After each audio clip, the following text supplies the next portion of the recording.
నమస్కారం సుఖీభవకు స్వాగతం. ఈ రోజు సుఖీభవలో మూలుగ మార్పిడితో బ్లడ్ క్యాన్సర్ మాయం, ప్రోస్టేట్ లో క్యాన్సర్ పసిగట్టిండిలా, స్మార్ట్ ఫోన్ వ్యసనాన్ని వదిలించే డిజిటల్ డిటాక్స్, సర్జరీతో మూర్ఛ వ్యాధి ఇట్టే మాయం. ఇంకా హెల్త్ టిప్, మోకాళ్లలో కీళ్లు అరిగిపోతే కొత్త కీళ్లు పెట్టి మార్పిడి చేస్తున్నారు. తలపై జుట్టు ఊడిపోతే వెనక వైపు నుంచి జుట్టు తీసి నాట్లు వేసి ట్రాన్స్ప్లాంటేషన్ చేస్తున్నారు. అంతెందుకు, కంట్లో కార్నియా దెబ్బతింటే కూడా కొత్త కార్నియాను పెట్టేస్తున్నారు. కిడ్నీలు, కాలేయం, గుండె దాకా కీలక అవయవాల్ని ఇవాళ చాలా సులువుగా మార్పిడి చేస్తున్నారు. ఆధునిక వైద్య శాస్త్రంలో ఈ ట్రాన్స్ప్లాంటేషన్లు కేవలం అవయవాల వరకే ఆగిపోలేదు. ఎంతో ప్రాణప్రదమైన రక్తంలో జబ్బులొస్తే ఆ రక్తాన్ని కొత్తగా ఉత్పత్తి చేసే బోన్ మ్యారో ట్రాన్స్ప్లాంట్ దాకా విప్లవాత్మకంగా ముందడుగు వేసింది. ముఖ్యంగా బ్లడ్ క్యాన్సర్ల విషయంలో బోన్ మ్యారో ట్రాన్స్ప్లాంటేషన్ను సంజీవిని లాంటి వైద్యమని చెప్పుకోవచ్చు. బోన్ మ్యారో ట్రాన్స్ప్లాంటేషన్ గురించి ఇప్పుడు తెలుసుకుందాం.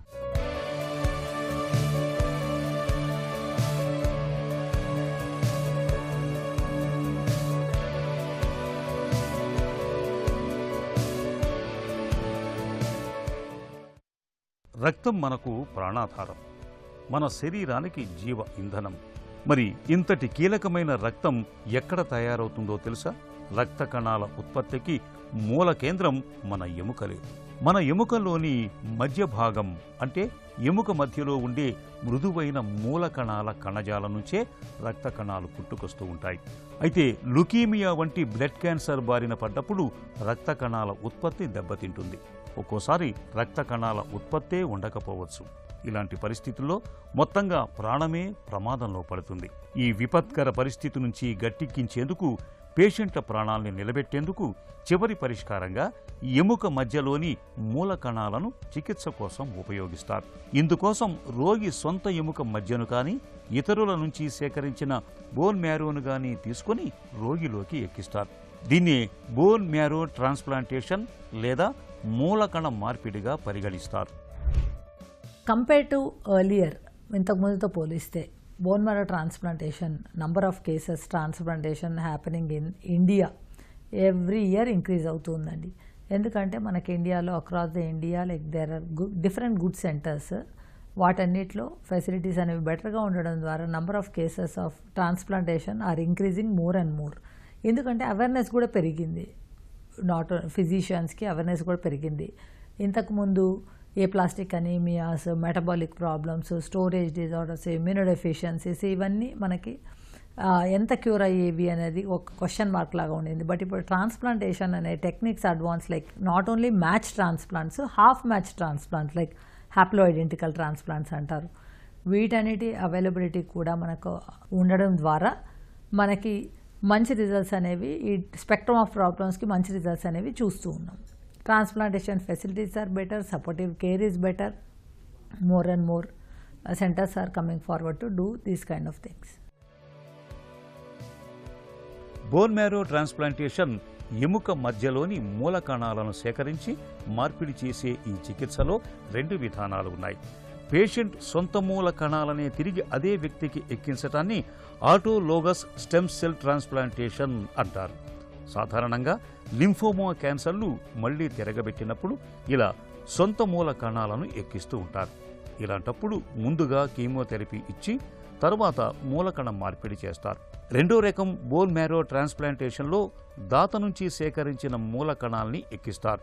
ఈ రకమైన చికిత్సను అలోజెనిక్ స్టెమ్ సెల్ ట్రాన్స్ప్లాంటేషన్గా పిలుస్తారు. అయితే మార్పిడి చికిత్స కోసం దాత మూల కణాలు రోగి కణాలతో HLA మార్కర్ మ్యాచింగ్ అవ్వాలి. సాధారణంగా పేషెంట్ తోబుట్టువుల మూల కణాలు మాత్రమే సరిపోతూ ఉంటాయి. వీరిలో కూడా ప్రతి 4 ఒకరికి మాత్రమే HLA మ్యాచింగ్ సరిపోతుంది. ఒకవేళ తోబుట్టువులో ఎవరిది మ్యాచ్ కాకపోయినా, తోబుట్టువులెవరూ లేనప్పుడు బయటి వ్యక్తుల నుంచి మూల కణాలను సేకరించాల్సి ఉంటుంది. More than 80% of the cancers are getting cured. 80-85%. What is happening to remaining 15%? ఏమవుతుంది 15%కి? అవి హై రిస్క్ కేసెస్ అయితే వాటికి కీమోథెరపీ అనేది కొన్నిసార్లు పనిచేయకపోవచ్చు. అలాంటప్పుడు రిలాప్స్ అనేది జరగచ్చు. సో రికరెన్స్ ఆర్ రిలాప్స్ అయినప్పుడు మనం ఆ కేసెస్కి మళ్ళీ రిలాప్స్ కీమోథెరపీ అనేది ఇచ్చి క్యాన్సర్ని కంట్రోల్లోకి తెచ్చుకొని బోన్ మ్యారో ట్రాన్స్ప్లాంటేషన్ చేయడం ద్వారా అది మళ్ళీ రిపీట్ అవ్వకుండా మనము జాగ్రత్త తీసుకోవాలి. సో ఎవరి నుండి ట్రాన్స్ప్లాంటేషన్ చేస్తాం? Bone marrow transplantation or stem cell transplantation అంటే స్టెమ్ సెల్స్ అనే వాటికి మన బాడీలో ఉన్న ఎముక మూలే అంటే బోన్ మ్యారోలో నుండి ఉన్న కణాలే స్టెమ్ సెల్స్ కణాలు. వీటికి డిఫరెంట్ సోర్సెస్ ఉంటాయండి. అది బోన్ మ్యారో అయినా ఉండొచ్చు, అంబలికల్ కార్డ్ అయినా ఉండొచ్చు, పెరిఫరల్ బ్లడ్ అయినా ఉండొచ్చు. సో ఈ 3 అనేవి సోర్సెస్ ఆఫ్ స్టెమ్ సెల్స్ అనమాట.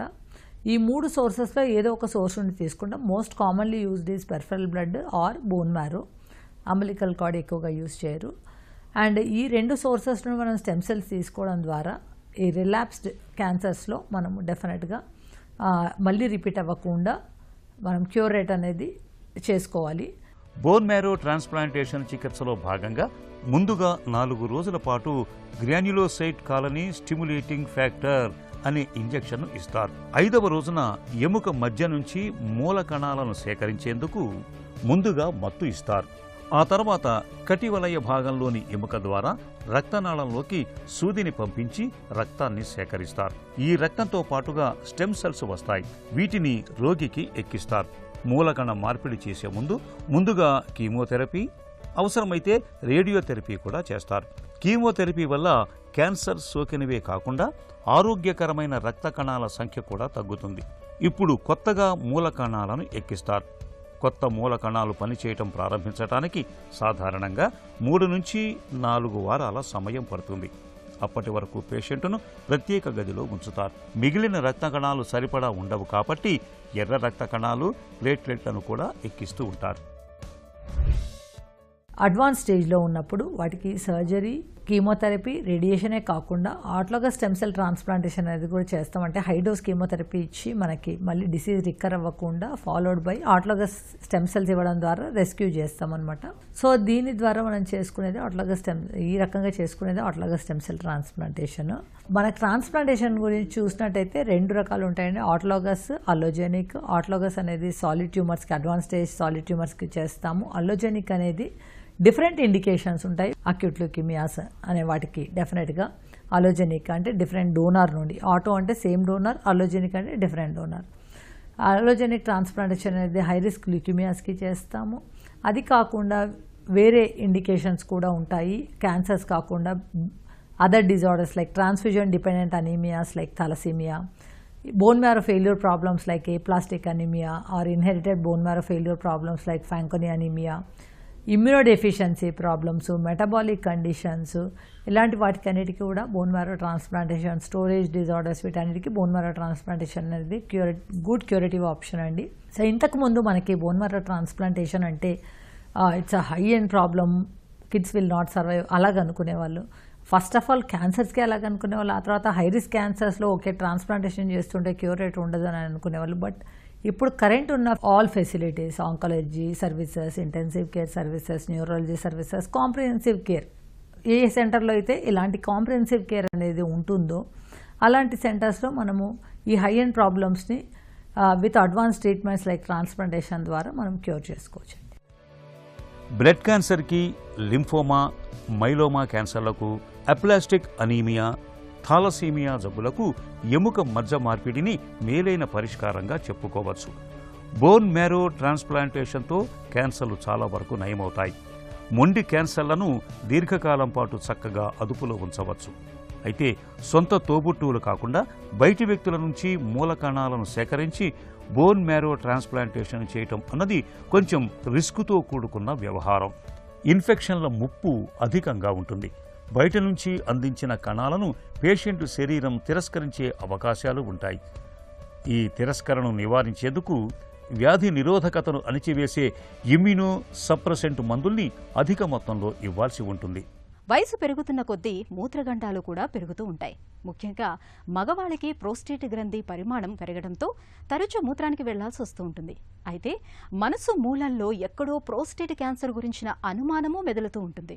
ఇలాంటప్పుడు 6 నెలలు, ఏడాదికోసారి ప్రోస్టేట్ స్పెసిఫిక్ యాంటీజెన్ పరీక్ష PSAను చేయించుకుంటే చాలు. ప్రోస్టేట్ గ్రంథిలో క్యాన్సర్ ఆనవాళ్లను చాలా ముందుగానే పసిగట్టొచ్చు. ప్రోస్టేట్ గ్రంథిలో క్యాన్సర్ ఆనవాళ్లను పట్టించే PSA పరీక్ష గురించి ఇప్పుడు తెలుసుకుందాం.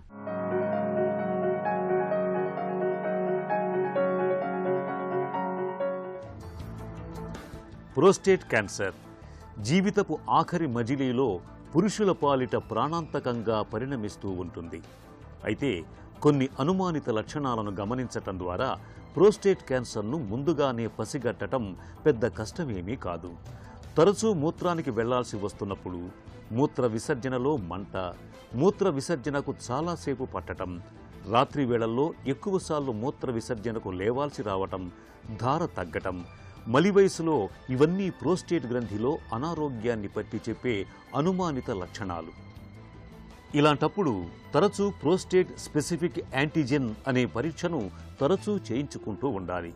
రక్తంలో PSA శాతాన్ని బట్టి ప్రోస్టేట్ గ్రంథిలో క్యాన్సర్ ఆనవాళ్లను ముందుగానే గుర్తించి తగిన చికిత్సతో పాటు నివారణ చర్యలు తీసుకునే అవకాశం మనకు ఉంటుంది.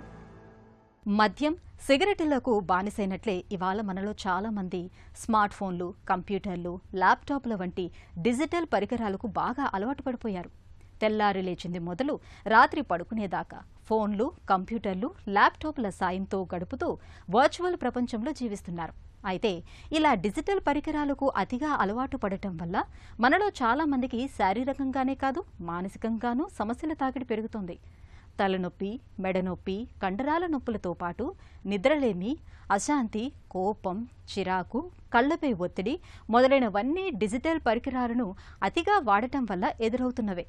ఈ సమస్యల ముప్పును తప్పించుకునేందుకు డిజిటల్ డిటాక్స్ను ప్రయత్నించడమే సరైన పరిష్కారమని చెబుతున్నారు నిపుణులు. అసలు ఏమిటి డిజిటల్ డిటాక్స్? డిజిటల్ డిటాక్స్ గురించిన పూర్తి వివరాల్ని ఇప్పుడు తెలుసుకుందాం.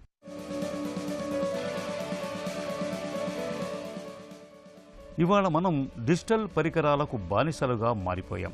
తెల్లారి లేచింది మొదలుకొని రాత్రి పడుకునే వరకు ప్రతి చిన్న పనికి మొబైల్ మొదలుకొని ల్యాప్టాప్ల వరకు అనేక రకాల డిజిటల్ స్క్రీన్లను ఉపయోగిస్తున్నాం. వీటికి అతిగా అలవాటు పడటం వల్ల మన శారీరక, మానసిక ఆరోగ్యం బాగా దెబ్బతింటున్నట్లు ఇప్పటికే అనేక అధ్యయనాల్లో వెల్లడైంది. డిజిటల్ పరికరాలు మన దృష్టి, నిద్ర, మెదడు అభివృద్ధి, తెలివితేటలను ప్రతికూలంగా ప్రభావితం చేస్తాయి. మనలో అశాంతిని సృష్టిస్తాయి. అలాగే ఎక్కువ సమయం స్క్రీన్లను చూడటం అనేది మనల్ని డిప్రెషన్కు గురి చేస్తుంది. ఈ నేపథ్యంలో డిజిటల్ పరికరాల వాడకాన్ని తగ్గించుకునేందుకు నిపుణులు డిజిటల్ డిటాక్స్ రూపంలో ఒక పరిష్కారాన్ని సూచిస్తున్నారు. టెక్నాలజీ ప్రపంచానికి దూరంగా ఉండేందుకు డిజిటల్ సెలవులకు వెళ్లటాన్ని డిజిటల్ డిటాక్స్ అంటారు. ఇందులో మొబైల్, ఇంటర్నెట్కు కొన్ని గంటలు, రోజులు లేదా నెలల పాటు దూరంగా ఉండటం అనేది లక్ష్యంగా ఉంటుంది. నిజానికి డిజిటల్ పరికరాలకు దూరంగా ఉండటం అంత సులభం కాదు. కానీ దాని నుంచి విరామం తీసుకోవటం చాలా తేలిక. ఎక్కువ గంటలు స్క్రీన్ వైపు చూసే బదులు ప్రతి అరగంటకు చిన్న విరామం తీసుకోవచ్చు. విరామం తీసుకోవటం మర్చిపోతే మొబైల్లోనే రిమైండర్ను సెట్ చేసుకోవచ్చు. అన్ని ఫీచర్లతో కూడిన హైటెక్ మొబైల్ అవసరం లేనప్పుడు ఫోన్ను డౌన్ గ్రేడ్ చేయటం మేలు. మామూలు మొబైల్ వాడటం మొదలుపెట్టడం వల్ల అనవసరంగా మొబైల్ వాడాలనే కోరిక తగ్గుతుంది. మొబైల్, ఇతర గాడ్జెట్లను దూరంగా ఉంచటానికి వాటిని తరచుగా ఆఫ్ చేయటం మరొక ఉత్తమ మార్గం. రాత్రి భోజనం చేసినప్పటి నుంచి ఉదయం నిద్రలేచే వరకు ఫోన్ని ఆఫ్లో ఉంచవచ్చు. అలాగే మన చుట్టూ నో ఫోన్ జోన్ను కూడా సృష్టించుకోవచ్చు. ఇంటిలో పడక గది, వంటగది వంటి నిర్దిష్ట ప్రాంతాల్లో డిజిటల్ గాడ్జెట్లను నిషేధించవచ్చు. స్క్రీన్ సమయాన్ని తగ్గించడానికి ఫోన్ సెట్టింగులను మార్చుకోవటము మేలు చేస్తుంది. సమయాన్ని వృధా చేసే యాప్లు లేదా గేమ్లను బ్లాక్ చేసుకోవచ్చు. ఇక సాంకేతికతకు బాగా అలవాటు పడి వాటి మూలంగా ఆరోగ్యం బాగా దెబ్బతింటున్నప్పుడు ఆలస్యం చేయకుండా మానసిక వైద్యుల సాయం తీసుకోవటం అన్ని విధాలా మేలు. మూర్ఛ వ్యాధికి ఇవాళ ఆధునిక వైద్యంలో చక్కటి మందులు అందుబాటులో ఉన్నాయి. నిత్యం క్రమం తప్పకుండా వేళ్లకు మందులు వేసుకుంటూ ఉంటే మూర్ఛ వ్యాధితో ఏ ఇబ్బంది ఉండదు. అందరిలాగే చక్కగా హాయిగా జీవనం సాగించవచ్చు. అయితే కొంతమందికి మందులతోనూ పెద్దగా ఫలితం ఉండదు. మందులు వాడుతున్నా తరచుగా ఫిట్స్ వస్తూ బాగా ఇబ్బంది పెడుతూ ఉంటాయి. ఇలాంటి వారికి తప్పనిసరిగా సర్జరీ చేయాల్సి వస్తుంది. మరి ఆపరేషన్ చేస్తే మూర్ఛ వ్యాధి అదుపులోకి వస్తుందా? మెదడుకు సర్జరీ చేయటం సురక్షితమేనా? ఎపిలెప్సీ సర్జరీ గురించిన పూర్తి వివరాలను డాక్టర్ని అడిగి ఇప్పుడు తెలుసుకుందాం.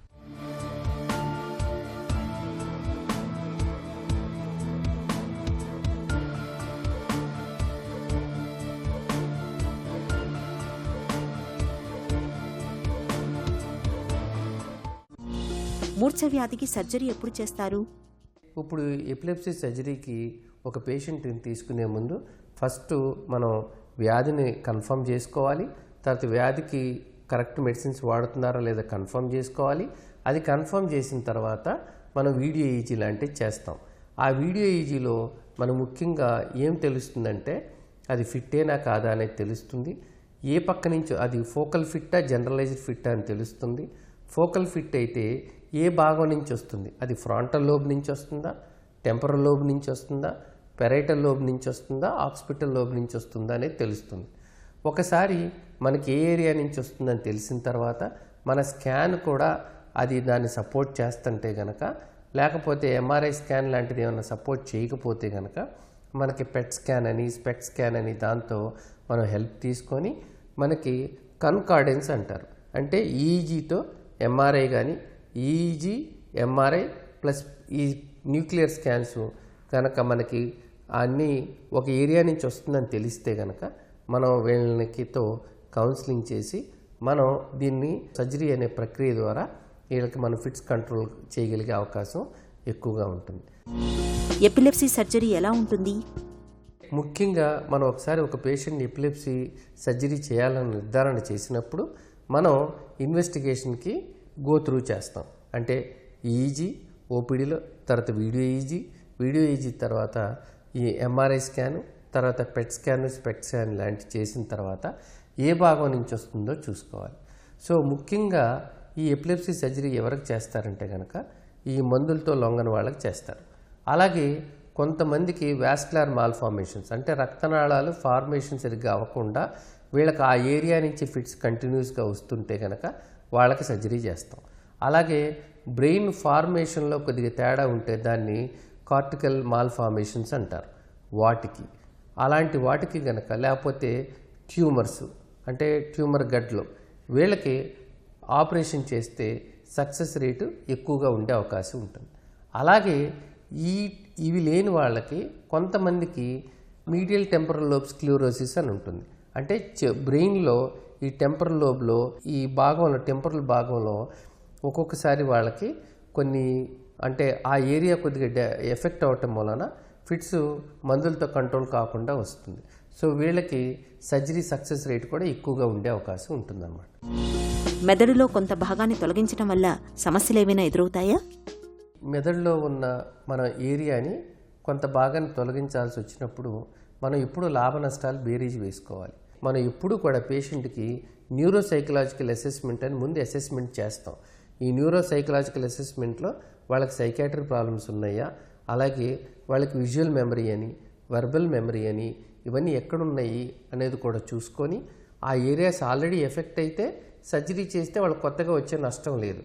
కానీ ఆ ఏరియాస్ అవి ఎఫెక్ట్ కాలేదు, కానీ మనం సర్జరీ చేస్తే ఎఫెక్ట్ అయ్యే అవకాశం ఉంటే కనుక లాభ నష్టాలు బేరీజ్ వేసుకొని కూర్చొని డిస్కస్ చేసుకొని ఇదంతా టీం వర్క్లో చేస్తే కనుక మనకి ప్రాపర్గా అవుట్కమ్స్ ఉండే అవకాశం ఉంటుందండి. సర్జరీతో మూర్ఛ వ్యాధి పూర్తిగా నయమవుతుందా?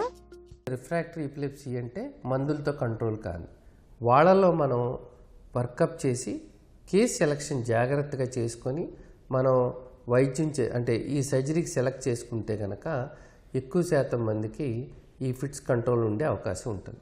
అంటే ముందు అనుకుంటే కనుక వీళ్ళకి సక్సెస్ అవుతుందని అనుకుంటే వీళ్ళలో 70% వాళ్ళకి సీజర్స్ కంట్రోల్ అయ్యే అవకాశం ఉంటుంది. అయితే చాలామంది సర్జరీ చేయించుకుంటే అంటే సీజర్స్ మందులతో కంట్రోల్ అయిన వాళ్ళకి కొంతమంది సర్జరీ చేస్తే ఇక మందులు వాడక్కర్లేదని అనుకుని అపోహతో వస్తారు. అది కాదు. ఎప్పుడైనా కూడా ఫిట్స్ ఉన్న వాళ్ళల్లో అన్లెస్ ఏదో ట్యూమరో గడ్డో అలాంటిది ఏమి లేని వాళ్ళు అయితే మాత్రం ఫిట్స్ మందులతో కంట్రోల్ అయిన వాళ్ళకి సర్జరీ అవసరం లేదు. ఫిట్స్ మందులు వాడుకుంటున్న కంట్రోల్ కాని వాళ్ళకి మనం సర్జరీ చేసిన తర్వాత మందులు కొంతమంది చెప్పకుండా ఆపేస్తారు. అది ఆపకూడదు, మందులు కంటిన్యూ చేయాలి. 1 సంవత్సరం వరకు మందులు వాడుకొని ఫిట్స్ ఏమి రాకపోతే అప్పుడు నిదానంగా తగ్గించి మనం మందులు ఆపే ట్రైల్ ఇవ్వచ్చు. కానీ వీళ్ళల్లో గనక సర్జరీ చేసిన తర్వాత గనక ఫిట్స్ వస్తే గనక వీళ్ళకి ఎక్కువ కాలం మందులు వాడి తర్వాత ఫిట్స్ రాకపోతే 2 సంవత్సరాలు 5 సంవత్సరాలు చూసుకొని దాని తర్వాత మందులు తగ్గించి ఆపే ప్రయత్నం చేసి మనం చూడవచ్చు అన్నమాట. మూర్ఛ వ్యాధికి సర్జరీ తర్వాత ఎలాంటి జాగ్రత్తలు తీసుకోవాలి? ఎప్పుడైనా సరే సర్జరీ అయిన తర్వాత కూడా డాక్టర్ని సంప్రదిస్తూ వాళ్ళకి డిప్రెషన్, యాంగ్జైటీ లాంటి ప్రాబ్లమ్స్ ఏమైనా ఉంటే దాన్ని అడ్రస్ చేస్తూ, అలాగే మెడిసిన్స్ కూడా ఎలా తగ్గించుకోవాలో కూడా అడ్రస్ చేస్తూ, మెడిసిన్స్ని ఎలా అడ్జస్ట్ చేయించుకోవాలో కూడా డాక్టర్ని హెల్ప్ తీసుకోవాలి. అలాగే ప్రెగ్నెన్సీ లాంటి దాన్ని ప్లాన్ చేసుకునేటప్పుడు కూడా డాక్టర్ని సంప్రదించాల్సిన అవసరం ఉంటుంది. అలాగే డ్రైవింగ్ ఇనిషియేషన్ చేసేటప్పుడు కూడా వీళ్ళు కరెక్ట్గా ఐ అసెస్మెంట్ అది చేసుకొని వీళ్ళు ఫిట్టా కాదా చూసుకొని ఫిట్స్ కంట్రోల్ ఉన్నాయా లేదా చూసుకోవాల్సి ఉంటుంది. ఏది ఏమైనా ఎపిలెప్సీ సర్జరీ చేసిన తర్వాత వాళ్ళు జాగ్రత్తగా డాక్టర్స్ యొక్క హెల్ప్ తీసుకొని సాధ్యమైనంత వరకు వాళ్ళు పాజిటివ్గా ఆలోచిస్తూ దాన్ని రెగ్యులర్గా ఎక్సర్సైజ్ చేస్తూ డైట్ అది మేనేజ్ చేస్తూ మధ్యలో ఏదైనా వేరే హెల్త్ ప్రాబ్లమ్స్ వచ్చినప్పుడు డాక్టర్కి వాళ్ళ పాస్ట్ హిస్టరీ చెప్తూ అలాగే వాళ్ళు వాడుకునే మందులు కూడా చూపిస్తే కనుక వాళ్ళకి బెటర్ క్వాలిటీ ఆఫ్ లైఫ్ ఉండే అవకాశం ఉంటుంది. మందులతో మూర్ఛలు అదుపులోకి రానప్పుడు, మూర్ఛ వ్యాధి తీవ్రంగా మారినప్పుడు తప్పనిసరిగా సర్జరీ చేయించుకోవటం మేలు. సర్జరీ చేసి దెబ్బతిన్న మెదడు భాగాన్ని తొలగించడం ద్వారా మూర్ఛ వ్యాధికి చాలా వరకు అడ్డుకట్ట వేయొచ్చు. ఒక చిన్న చిట్కా మీకోసం. షుగర్ జబ్బుతో బాధపడుతున్నప్పుడు రాత్రిపూట పడుకోబోయే ముందు ఒక గ్లాసు నీటిలో కాస్త దాల్చిన చెక్కను వేసి ఉంచండి. ఉదయం లేవగానే పరగడుపున ఈ నీటిని తాగడాన్ని అలవాటు చేసుకోండి. దాల్చిన చెక్కలో సాలిసైలిక్ అనే ఆమ్లం దండిగా ఉంటుంది. ఇది రక్తంలోని గ్లూకోజును చక్కగా అదుపులో ఉంచుతుంది.